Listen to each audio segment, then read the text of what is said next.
Selamat sejahtera semua guru dan rakan-rakan sekalian. Saya Chuan Yi dari kelas PU2A. Hari ini saya ingin menyampaikan pengucapan awal yang bertajuk pengusaha tempatan menghadapi berbagai masalah untuk memajukan industri kraft tangan. Oleh itu, mereka perlu mencari jalan penyelesaian untuk menangani permasalahan tersebut. Industri kraft tangan bukan sahaja dapat meningkatkan pendapatan pengusaha kraft tangan, tetapi mampu menarik kehadiran pelancong ke negara kita. Namun, pengusaha industri ini menghadapi berbagai masalah untuk memajukannya.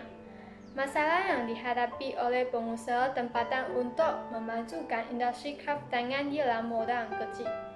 Modal untuk mengusahakan industri ini diperoleh daripada simpanan peribadi dan pinjaman daripada kaum keluarga.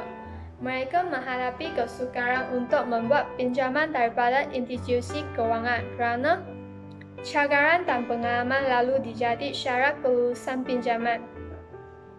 Modal yang kecil ini telah menghalang mereka menggunakan teknologi terkini dan memenuhi permintaan dalam skala yang besar. Pengusaha tempatan juga menghadapi masalah kekurangan tenaga mahir. Mereka sukar untuk mendapatkan tenaga kerja mahir. Kebanyakan tenaga kerja ini terdiri daripada generasi tua. Mereka tidak pernah mendapatkan latihan formal tentang pembuatan kraft tangan.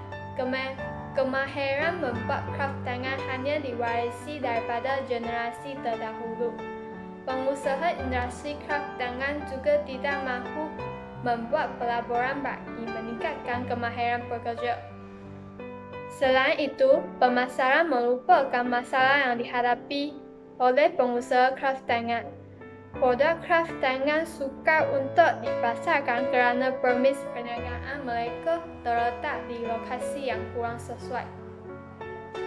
Lokasi yang jauh di pedalaman menyebabkan pelanggan kurang mengunjungi permis perniagaan mereka. Pengusaha tempatan juga tidak mampu untuk mempromosikan produk kraft tangan mereka dan terpaksa bergantung kepada orang tengah untuk memasarkan produk tersebut.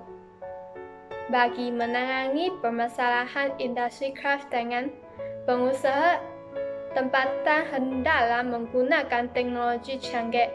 Peralatan moden perlu diaplikasikan dalam pembuatan kraft tangan bagi meningkatkan pengeluaran kraft tangan yang bermutu.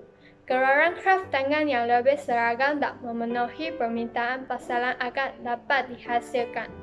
Teknologi maklumat juga perlu digunakan untuk memperkenalkan, memberi maklumat dan memasarkan produk yang dihasilkan.